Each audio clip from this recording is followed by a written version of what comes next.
Amigos, seguimos hablando sin pelos en la lengua, sin censura, como los chayoteros no se atreven, no les interesa, no les conviene, porque no van a morder la mano que les da de tragar. Yo soy Vicente Serrano y como siempre le pido que no permita que le den más de lo mismo. Vámonos con los videos, con las declaraciones de los protagonistas. Claudia Sheinbaum haciendo eco a lo anunciado por el presidente Andrés Manuel López Obrador ayer durante su discurso de un aniversario más de la Revolución Mexicana. Claudia Sheinbaum promueve precisamente esta creación de los trenes de pasajeros o el regreso de los trenes de pasajeros. Vamos a ver si los compañeros del equipo de producción rescatan precisamente estas declaraciones de la ex jefa de gobierno de la Ciudad de México, precandidata única. Calmados, señores, calmados, calmada la venada, que vamos deprisa. Precisamente sobre el regreso de los trenes de pasajeros, esta es la precandidata única de la coalición Juntos Hacemos Historia, PT Verde Morena.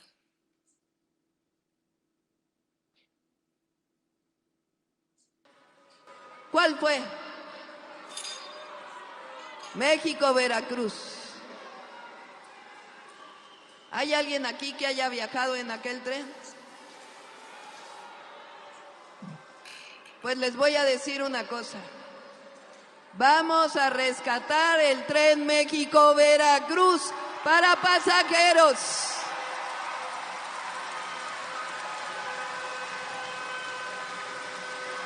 Veracruz, Coatzacoalcos. México, Puebla, Veracruz, Veracruz, Coatzacoalcos. Y de Coatzacoalcos al Tren Maya.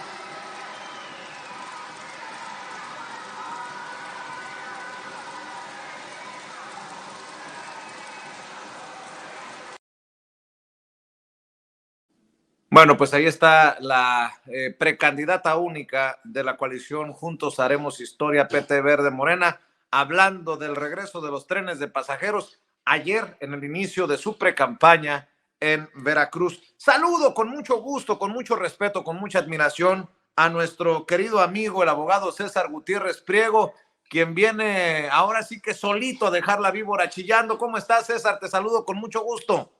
Muy bien, Vicente, un placer estar aquí contigo, como siempre. Oye, César, pues otra vez la tunda del presidente a los ministros, sobre todo a la ministra presidenta de la Suprema Corte de Justicia de la Nación, Norma Piña, que parece que la Virgen le habla o se le olvidó o se nos está haciendo, vamos a dejarlo ahí, con la promesa de que los miles de millones de pesos en los fideicomisos se iban a destinar para los damnificados luego del paso del huracán allá en Guerrero. Mira, lo que pasa es que aquí sí entiendo que es una parte compleja, porque quienes están haciendo valer los amparos son un grupo parlamentario y el supuesto, o más bien el sindicato de trabajadores del Poder Judicial. Y aunque la ministra Norma Piña diga que ella está de acuerdo, pues, representando a la Suprema Corte de Justicia de la Nación, tampoco puede obligar a las personas que hicieron valer esos recursos vía amparo, ¿no?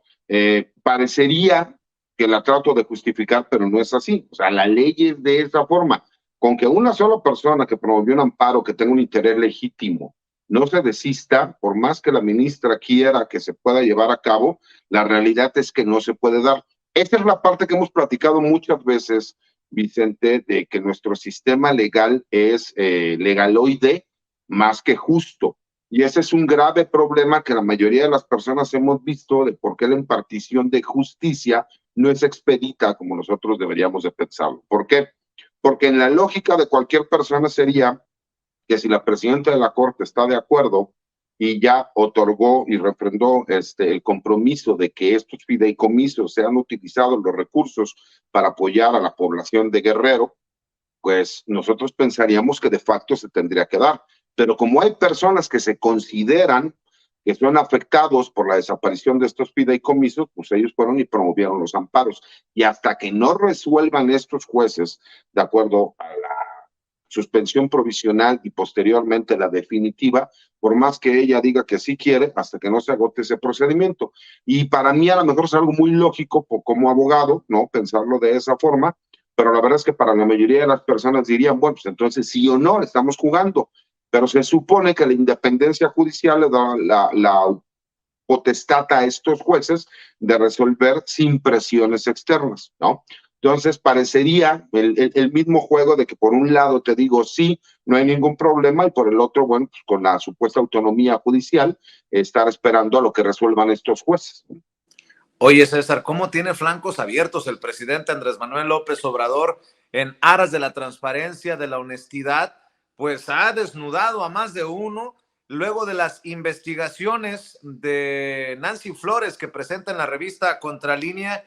Queda evidente esta falta de autoridad moral también en el INAI, en el Instituto de la Transparencia. Vamos a ver y escuchar al presidente Andrés Manuel López Obrador hablar de estas cochinadas, y ya pido tu opinión porque ahora resulta que todos están renunciando a su tarjeta corporativa, la American Express, luego de que se diera a conocer que uno de los excomisionados andaba pagando en un table, en un tugurio, pues los tragos, dice, no sé si otra cosita, pero bueno, vamos a ver, escuchar lo que dijo el presidente.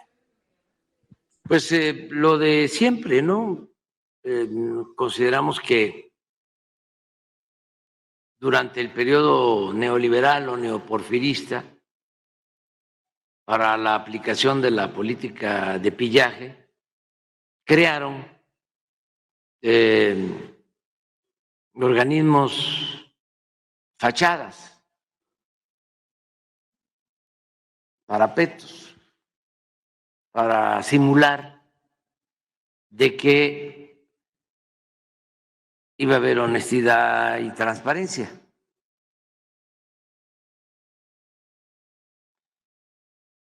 Todo aparente mientras saqueaban al país. Eso fue lo que hicieron. Utilizaron de excusa las llamadas nuevas políticas públicas. Surgió la llamada sociedad civil, lo que antes se conocía como pueblo, con la diferencia de que la sociedad civil se la apropiaron los oligarcas, la élite del poder, y empezaron a hablar de autonomía y de independencia, todo un discurso muy truculento, al grado que crearon, ya lo hemos visto muchas veces, lo hemos dicho muchas veces, este Instituto de la Transparencia. Y cuando nace el Instituto de la Transparencia, con Fox, lo primero que resuelven es mantener en secreto la lista de los empresarios que habían sido beneficiados con la condonación de impuestos. Y luego viene lo de Odebrecht.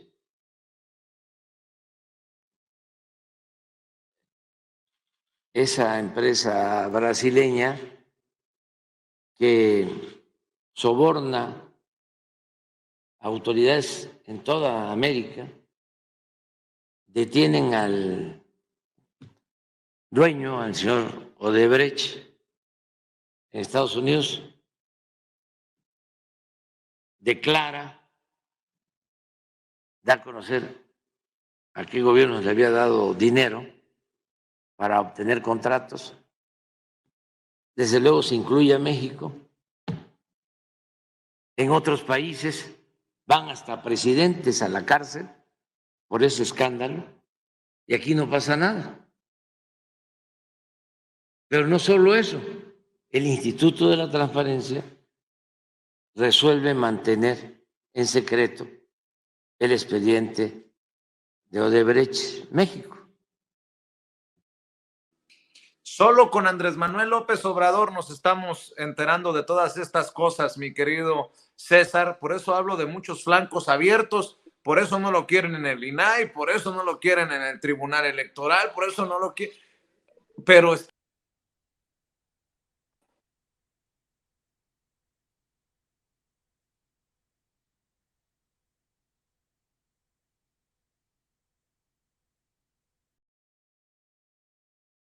Te dejé de escuchar, Vicente. No sé si tú me escuches a mí bien.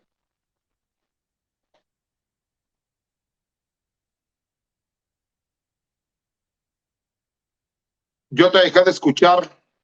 No te escucho.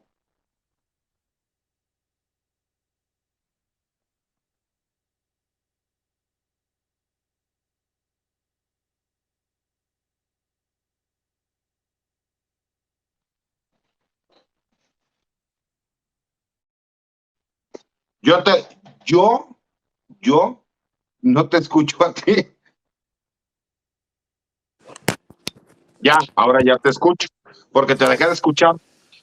Pues quién sabe qué harían los compañeros, andan metiendo el dedo los compañeros de producción, mi querido César. ¿Qué pasó, pero bueno, compadre? Yo no me meto en cuestiones internas de sin censura, yo no tengo nada que ver. Oye, fíjate, el presidente lo ha dicho correctamente. El problema no son los órganos autónomos, el problema es este grupito de personas que se han apoderado de las instituciones, ¿no? ¿Te acuerdas que ya lo habíamos comentado la semana pasada, que yo felicitaba mucho a Nancy Flores y a Contralínea por el trabajo de investigación que habían realizado? Esto de que renuncien a la tarjeta corporativa, bueno, pues es una burla. Ellos deberían de renunciar al cargo que tienen en el INAI. Esa es la realidad. ¿Por qué? Porque se ha utilizado para que estas personas se den vida de reyes, cuando la realidad, como bien lo dice el presidente, a ver, el INAI cuando fue creado posiblemente con una buena intención y a lo mejor sí dio resultados en ciertos aspectos, pero en muchos otros fue utilizado única y exclusivamente para manejar la información que a ellos les interesaba como a ellos les interesaba. Ahora sí que el estar utilizando el dinero público para pagar los privados, pues vino a destapar toda esta cloaca, ¿no?, de corrupción que se estuvo llevando ahí y que no nos hubiéramos enterado si el presidente no lo hace público, de acuerdo a la investigación que hace Contralínea, ¿no?, y a la periodista Nancy Flores. Pero como esto hay muchísimas cosas, Vicente, y es completamente cierto. A ver, supuestamente la sociedad civil es un grupo de personas de clase media alta o de clase alta que están siempre apersonados o ligados a lo que era el PRI, a lo que era el PAN, a los gobiernos anteriores, y son los que están en estos órganos autónomos. Lo vimos con el INE en su momento también, y curiosamente son ellos los que salen a hablar que tiene que existir una democracia en el país, pero única y exclusivamente para los temas que a ellos les interesan. ¿Por qué? Porque tratan de ser contrapesos para el gobierno, y la institución como tal estaría bien que fuera un contrapeso, siempre y cuando fuera parejo, ¿no? Imagínate si no hubiera sido gracias a este trabajo periodístico que realiza Contralínea, jamás nos hubiéramos enterado de lo que estuvo pasando. Aquí tendrían que renunciar estas personas a los puestos que tienen después del escándalo que se está demostrando que todos ellos han estado utilizando el dinero del pueblo de México para estar realizando gastos de carácter personal al grado de llegar a ir a un table dance. O sea, esto ya es el colmo del cinismo, ¿no? Es como ahora Verástegui que anda por ahí dándose golpes de pecho, y ya escuchamos ahí a tu amigo Pedro Ferriz, que ya salió a destaparle todas las cochinadas que anduvo haciendo en su momento, ¿no? Entonces, así de ilógico. Pero en los políticos mexicanos no podemos pedir otra cosa, Vicente. Si hay personas que son priistas de toda la vida, que después brincaron al PAN, al PRD, y ahora los ves que están buscando una precandidatura por Morena,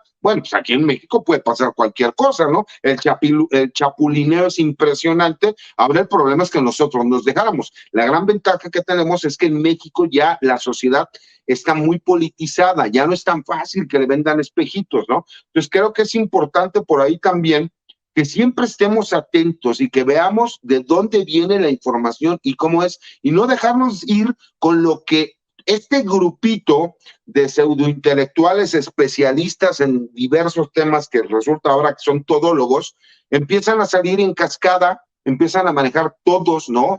La misma noticia para tratar de hacer una realidad cuando vemos que la realidad es distinta. Es un grupo de personas que entre ellos mismos nada más se andan rotando los puestos, que utilizan el presupuesto del INAI para poderse dar vida de reyes cuando la realidad es que no les interesa hacer el trabajo que les corresponde.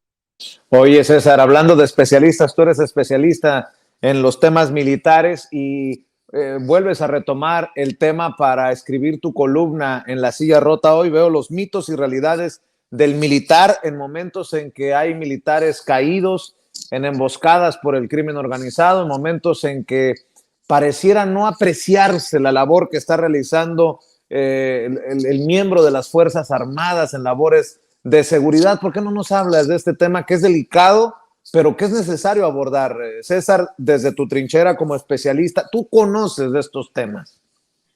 Sí, Vicente, mira, independientemente de que es el gremio en el que yo me crié toda mi vida, en el que formé parte, en el que mi padre estuvo ahí, que me he dedicado durante décadas al litigio en materia penal militar, la realidad es que no se valora realmente el esfuerzo que hacen las Fuerzas Armadas en este país. Lo hemos dicho hasta el cansancio, ellos no deberían de estar realizando funciones de seguridad pública, pero derivado de el desastre que cometieron todos estos gobiernos anteriores en desmantelar la función policial, pues nos vimos en la necesidad de echar mano de las Fuerzas Armadas para, pues obviamente, salir a afrontar un problema tan grave como es la inseguridad y los grupos criminales que hay en este país. Pero muchas veces no se valora, y retomo una columna que escribí hace algunos años, en donde digo que me gustaría que un día sin militares el país estuviera para que se diera cuenta y le dieran realmente valor al trabajo que ellos realizan.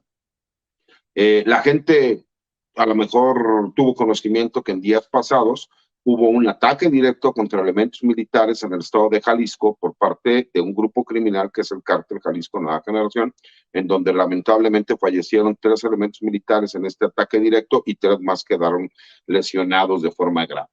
Lo que no se han puesto a ver y lo que muchas veces los pseudo especialistas, y digo pseudo porque sí hay especialistas serios, pero hay pseudo especialistas que en sus análisis dicen que la capacidad de fuego de los grupos criminales tiene que compararse con el de las Fuerzas Armadas. Y no es así. Cuando nosotros tenemos que entender que la última línea de defensa que tenemos en nuestro país es el Ejército y la Marina. Y cuando nosotros vemos que hay ataques directos en contra del personal militar de esa forma, con esa ventaja por parte de grupos criminales, tenemos que entender que si nosotros no vemos cuál es la problemática real de lo que se está dando, que como sociedad participemos también en cuanto al trabajo que nosotros tenemos que realizar como coadyuvantes, denunciando estos grupos criminales de forma anónima, ¿no? Hay muchísimos teléfonos de contacto por parte de la Secretaría de Defensa Nacional y de la Marina Armada de México. Nosotros tenemos que apoyar al personal militar porque los grupos criminales cada vez se han ido empoderando más, se han ido enquistando. Desafortunadamente han tomado control de muchas de las policías municipales, muchas de las policías estatales, porque además no tienen las estructuras ya muchas de estas instituciones. Y es muy grave que no se valora el trabajo que hace el personal militar, que no se valora el trabajo que está realizando la Guardia Nacional, porque incluso hay muchísimos policías honestos que no están dispuestos a hacer su trabajo porque no tienen las herramientas ni tienen el apoyo para poderlo llevar a cabo. Entonces, si nosotros no nos damos cuenta del gran esfuerzo que realiza el personal militar, el cual no cría a sus hijos por estar cuidando a los nuestros, donde no puede estar con su familia, porque se la pasan desplegados gran parte del año, porque las jornadas de trabajo son de 18, 20 horas diarias, para ellos salir a arriesgar la vida y la libertad para brindarnos a nosotros seguridad, pues creo que estaríamos ahora sí que completamente locos. Y yo puedo entender que a lo mejor no les guste y que hablen de temas que desconocen como la militarización del país, cuando lo que estamos viendo es la policiación de las Fuerzas Armadas en México y en gran parte del mundo, porque no solo es México, es un fenómeno que se ha estado dando en diferentes partes del mundo. Creo que es muy importante que valoremos el esfuerzo y el trabajo que realizan para tratar de protegernos a nosotros como sociedad, porque con un solo día que este país no tuviera ejército, Marina o Guardia Nacional, nos daríamos cuenta que los grupos criminales irían incluso a tocarte a tu casa para decirte que le tienes que pagar un derecho de piso por vivir en tu casa. Entonces creo que valdría la pena que se valorara también el trabajo y el esfuerzo que realizan todos estos hombres y mujeres de honor y que arriesgan la vida y la libertad todos los días para protegerlos a todos, Vicente.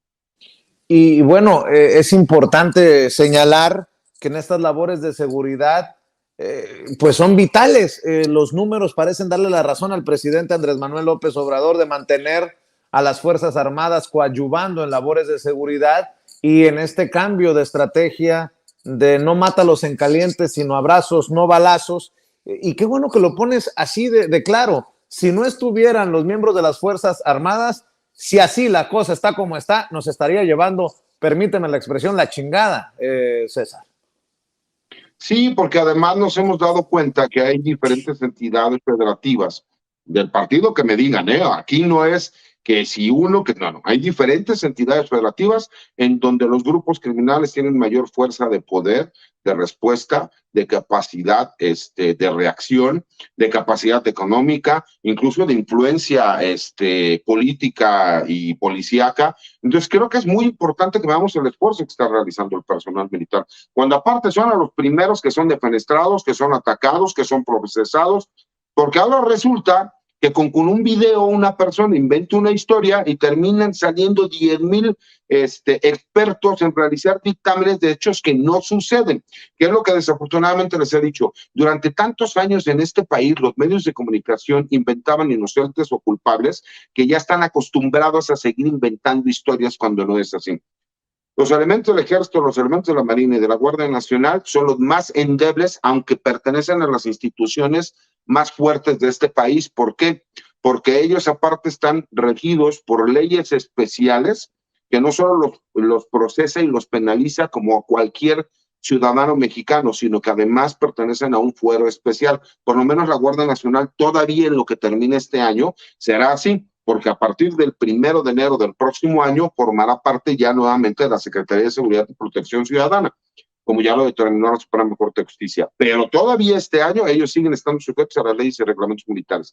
Entonces, pues imagínate, vale la pena que se pueda llevar a cabo el apoyo, el saber el esfuerzo que ellos realizan y también entendiendo, porque es muy fácil salir a decir, es que abrazos, no balazos. A ver, se ha tergiversado el abrazos, no balazos. Siguen existiendo más de 200 elementos militares que se encuentran procesados y sentenciados en diversas cárceles militares y federales en este país por la estúpida guerra contra el narcotráfico que ordenó Felipe Calderón y que la continuó Enrique Peña Nieto. Entonces, cuando nosotros vemos que lo que sucedió en aquel entonces siguen pagando ellos las consecuencias, eso sin contar todos los elementos militares que perdieron la vida y todos los civiles que perdieron la vida en ese fuego cruzado y que ellos decían única y exclusivamente que eran daños colaterales. Por lo menos ahora se dice de forma clara. Si hay una agresión, por supuesto que va a haber una respuesta. Primero es abrazar a tu hermano. ¿Para qué? Para no violentar derechos humanos, para no matarlos en caliente. Primero disparo, después averiguo. No. Que no se tergiverse, ¿no? Por supuesto que yo te lo he dicho abiertamente, mi querido Vicente. Yo no puedo ver que a un militar, a un marino, a un elemento de la Guardia Nacional, ni siquiera a un elemento policíaco, le disparen, pierda la vida. ¿Por qué? Porque es un gremio en donde yo me crié, porque soy abogado penalista, porque me toca convivir con ellos. Por supuesto que hay malos elementos, como en todas las instituciones, pero por lo menos en el Ejército y en la Marina son los menos, y sí salen a arriesgar todos los días la vida.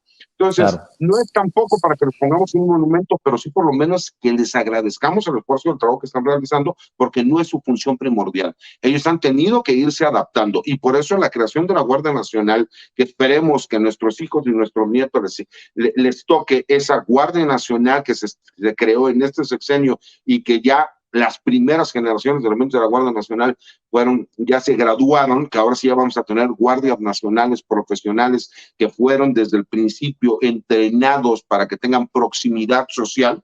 Entonces veamos los resultados que se empiecen a dar, porque con un solo día, como les digo, un solo día que no estuvieran las Fuerzas Armadas y la Guardia Nacional, se darían cuenta de lo importante que son. Oye, César, tú que eres hombre de leyes, ¿cómo funciona esto de las investigaciones? ¿Cómo le llaman cuando se tiene que abrir un expediente por ¿cómo le llaman las autoridades? Carpeta de investigación. Sí, pero se tiene que abrir noticia criminal. Porque estoy viendo declaraciones de políticos que deberían de llevar a las autoridades a abrir una carpeta por automático, no sé cómo se le llama en el mundo. Noticia criminal. Bueno, fíjate que hace unos días fue Adrián Rubalcaba, el priista o expriista que deja el PRI porque se pelea con Alito Moreno porque no le dan la candidatura del Frente Guango opositor y se la dan a Santiago Taboada, que dice que eligieron a un candidato con vínculos criminales o relaciones criminales. Yo digo, ¿y la autoridad no es suficiente para que abra una carpeta de investigación de oficio? Es lo que andaba buscando, de oficio. Bueno, pues hoy Sandra Cuevas, la alcaldesa en Cuauhtémoc, amiga cercana a Adrián Rubalcaba, hace declaraciones también muy fuertes en conferencia de prensa. Pone en pausa, ojo con esto, Sandra Cuevas pone en pausa su relación con el Frente Guango opositor, señala que no se va a ir a Morena, pero dice que en la alianza opositora del PAN, PRD y PRI se designan candidatos por dedazo y pactan con el crimen organizado. No lo estoy diciendo yo, no lo digo yo como en el segmento del presidente Andrés Manuel López Obrador, César, lo dice Sandra Cuevas. Denuncia, entre otras cosas, que cuando ganó la alcaldía, los presidentes del PRI, PAN, PRD le pidieron de manera irregular plazas, posiciones en direcciones y presupuesto, y que rompió con todos los partidos, que no la quisieron como candidata a la jefatura de gobierno y que la trataron mal tanto Jesús Zambrano como Alito Moreno. Pero me llama mucho la atención, por eso pregunto sobre estas carpetas que yo me imaginaría deberían de ser de oficio. En el PRI, en el PAN y en el PRD se designan candidatos por dedazo y también pactan con el crimen organizado, César. Mira, de entrada ahí, de oficio, se tendrá que iniciar una carpeta de investigación por noticia criminal. ¿Qué significa esto? Cuando tú te enteras por cualquier medio que se pudo haber hecho una conducta con apariencia de delito, tendrías que iniciar una carpeta de investigación de oficio. Pero incluso lo que dice Adrián Rubalcaba, él es muy claro, porque en el comunicado él menciona, y en esta entrevista que da a diferentes medios de comunicación, que, pues, por supuesto que el candidato del PAN está ligado a un grupo político panista que han estado en la alcaldía Benito Juárez, anteriormente delegación, en donde ellos ya son delincuentes confesos que llegaron a un acuerdo, ¿no?, con la fiscalía, en donde ya existe incluso una reparación del daño y que él pertenece a este grupo político. Entonces, ya sabemos y tenemos conocimiento de que efectivamente él sí pertenece a un grupo político en donde hay personas que incluso ya existe una sentencia en donde ellos se declararon culpables. Eso queda completamente claro. Pero lo que me estás comentando de Sandra Cuevas, eso da para que la Fiscalía General de Justicia de la Ciudad de México iniciara de oficio una nueva carpeta de investigación por noticia criminal respecto a estos hechos que ella está denunciando de forma pública, en donde dice que los presidentes de los 3 partidos de oposición llegaron a pedirle dinero, presupuesto y a imponerle qué personas iban a trabajar en diferentes puestos de la alcaldía. Por supuesto que se tendría que iniciar. Y entonces vamos a caer en el supuesto, ¿no? Recordemos que Margarita Zavala, ¿a quién denuncia? Si recordamos eso, ¿a quién dice que es un delincuente, que se robó recursos? A quien ahora están utilizando para que sea candidato a la Ciudad de México, cuando de entrada pues ya está iniciando con 30 puntos abajo que Clara Brugada, ¿no? Entonces pues queda completamente claro que la gente ya no se chupa el dedo, pero que entendamos que esta parte perversa de la política, porque muchas veces se dice que en México se politizan asuntos, se judicializan asuntos políticos. No, señores, en este caso hay un político que está cometiendo un delito, más bien es un grupo de políticos que están cometiendo un delito y que tiene que ser la Fiscalía General de Justicia de la Ciudad de México. Incluso por ahí la FEPADE también podría y la Fiscalía Especializada en Delitos Electorales de la Ciudad de México, si es que parte de esos recursos se le pidieron también para campañas políticas. Entonces, creo que hay una serie de carpetas de investigación de oficio que ya se tendrían que haber iniciado para que no vengan con el pretexto de que la Fiscalía se utiliza para ir en contra de opositores políticos. Aquí hay una denuncia directa y de forma clara, ¿no? Bueno, no vamos muy lejos, solo para cerrar, Sandra Cuevas dice que no hay que señalar a Morena, así lo dice Sandra Cuevas, la alcaldesa en Cuauhtémoc, cuando la alianza es peor, cuando en la alianza son peores. No sé si ya tengan las declaraciones, compañeros, vamos a ver, escuchar a Sandra Cuevas despotricar contra el PRI, el PAN y el PRD en conferencia de prensa hace un rato. No señalemos a los de enfrente, no señalemos a Morena, cuando aquí se está haciendo lo mismo, cuando en la alianza se está haciendo lo mismo. No digamos que el presidente eligió a los candidatos, que todo es por dedazo, cuando en la alianza están haciendo lo mismo. ¿Cuál es la diferencia? No digamos. Válgame Dios. No señalemos cuando se no pelean las comadres, se conocen las verdades. ¿O cómo iba esa frase de mi nana, que en paz descanse? Se pelean las comadres, conózcanse las verdades, mi querido César. Para cerrar, que no le tiren al presidente, que no le tiren a Morena, si aquí estamos igual o peor, dice Sandra Cuevas en referencia al Frente Guango opositor. Me parece que fue Mario Delgado quien dijo esta frase que creo que fue muy correcta. Dice que cuando se reparte mal el botín, se arma un motín, ¿no? Y la verdad es que creo que es muy acertada el comentario, porque ve cómo en el pleito que ellos tienen de forma interna, ya vinieron a relucir todas estas imputaciones de quienes hace una semana eran pues aliados políticos, ¿no? Y que ahora nos podemos dar cuenta que ya hay acusaciones, que ellos conocen exactamente qué es lo que sucede, cómo sucede, y que no se vaya a decir el día de mañana que si estas denuncias o se inician las carpetas de investigación de oficio por noticia criminal y terminamos viendo que se ejerce acción penal en contra de algunas de estas personas, se diga que está utilizando la fiscalía con fines políticos. Cuando ahí están las denuncias, mi querido Vicente, y ahora sí que es como cuando Margarita Zavala denunció, se inician las investigaciones y posteriormente se enojan y se molestan. ¿Te acuerdas quién denunció a Ricardo Anaya? No fueron los mismos panistas que posteriormente estaban pidiendo que no se hiciera un uso faccioso de la fiscalía en contra de él, cuando ellos fueron los que presentaron las denuncias en contra de Ricardo Anaya. Exactamente pasa lo mismo aquí, mi querido Vicente. Pues mi querido César, nos van a seguir dando mucha carnita para desmenuzar para la audiencia de Sin Censura. ¿Qué te parece si aquí dejamos esta oportunidad de conversar? Me da mucho gusto saludarte y cerremos invitando a la audiencia de Sin Censura a tus redes, querido César. Mira, Vicente, mi anterior Twitter, ahora X, es @CésarGutiPri. Tengo una cuenta de TikTok como @CésarGutiPri y donde subo algunas videocolumnas, y mi página de internet como en YouTube como César Gutiérrez Prego. Pero quería cerrar nada más, Vicente. Por eso estuve escuchando a algunos periodistas que hacían algunos comentarios respecto a que somos pro 4T y que como tú estás acostumbrado a pelearte con la gente y como yo soy tu abogado, pues entonces aprovechamos esa situación para que tú te sigas peleando y que no haya ninguna consecuencia de carácter legal. Obviamente hicieron varios comentarios sobre mi persona y sobre tu persona.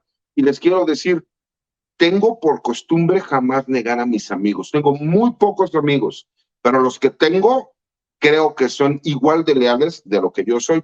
Entonces es nada más como para que les siga ardiendo y les encabrone, y ahí les dejé unas mandarinas en mi Twitter para que me hagan jugo todos los días y que les siga doliendo y que les siga molestando, que no solo eres mi amigo, soy tu abogado y que lo que venga, como venga, lo vamos a afrontar, porque así somos los amigos de a de veras, ¿no? No sé a qué te refieres y a quién te refieras, pero ya me pusiste a comerme las uñas. Bueno, aunque contigo como mi abogado, nada malo puede ocurrir, mi querido César. Y sobre todo, como mi amigo sobre todo.